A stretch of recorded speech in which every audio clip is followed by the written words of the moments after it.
যুবদলের কেন্দ্রীয় নেতৃবৃন্দ, বিএনপির কেন্দ্রীয় নেতৃবৃন্দ, প্রিয় ভাই ও বোনেরা, আসসালামু আলাইকুম। আজকের এই অনুষ্ঠানটি নিঃসন্দেহে এখন পর্যন্ত যতগুলো অনুষ্ঠান আমরা করেছি আমাদের শহীদদেরকে মনে রাখার জন্য, তার মধ্যে নিঃসন্দেহে এটি অন্যতম একটি শ্রেষ্ঠ অনুষ্ঠান। আমাদের 1 বছর হচ্ছে। এই 1 বছরের আগে আজকে এখানে যারা বসে আছেন তাদের হয় সন্তান, না হলে তাদের পিতা, না হলে তাদের স্বামীকে তারা হারিয়েছেন ফ্যাসিস্ট হাসিনা সরকারের অত্যাচারে, নির্যাতনে, পুলিশের গুলিতে, র্যাবের গুলিতে তারা তাদের এই মানুষগুলোকে হারিয়েছেন। প্রিয় সহকর্মীবৃন্দ, আমরা একটা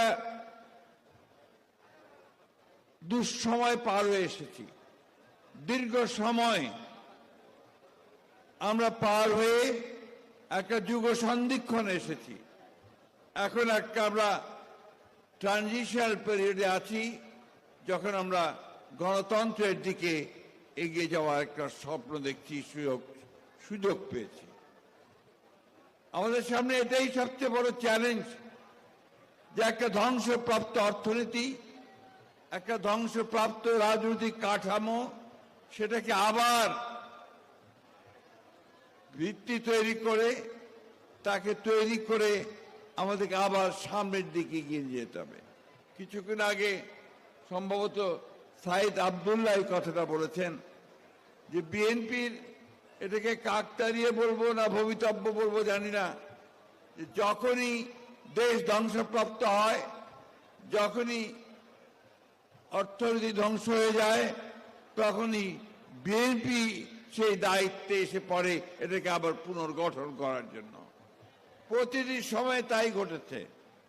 আজকে এখন আবার যা মনে হচ্ছে তাতে করে বিএনপিকেই হয়তো সেই দায়িত্বটা নিতে হবে, এই চ্যালেঞ্জ মোকাবেলা করতে হবে বন্ধুগণ। এবং সেই জন্য আমি অত্যন্ত আনন্দিত হয়েছি এ কারণে যে যুবদল আজকে প্রমাণ করেছে যে তারা তাদের যোগ্যতার পরিচয় দিয়েছে এই অনুষ্ঠানের মধ্য দিয়ে।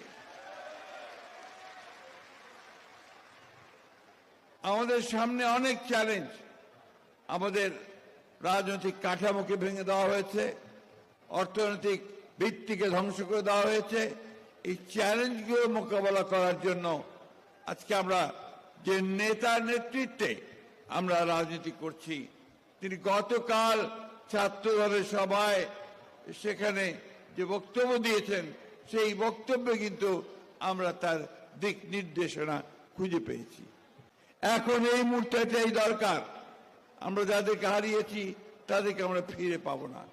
আমরা এখানে কথা শুনেছি সেই সমস্ত করুণ কাহিনী, মর্মান্তিক কাহিনী, পাশবিক নির্যাতনের কাহিনী, কিন্তু এর মধ্য থেকে তো আমাদেরকে জেগে উঠতে হবে, আমাদের মাথা তুলে দাঁড়াতে হবে। বাংলাদেশ কখনো মাথা নত করেনি, লড়াই করেছে, লড়াই করে গেছে, সামনের দিকে এগিয়ে গেছে। আমরা দীর্ঘ 15 বছর সংগ্রাম করেছি, লড়াই করেছি দেশনেত্রী বেগম খালেদা জিয়ার নেতৃত্বে।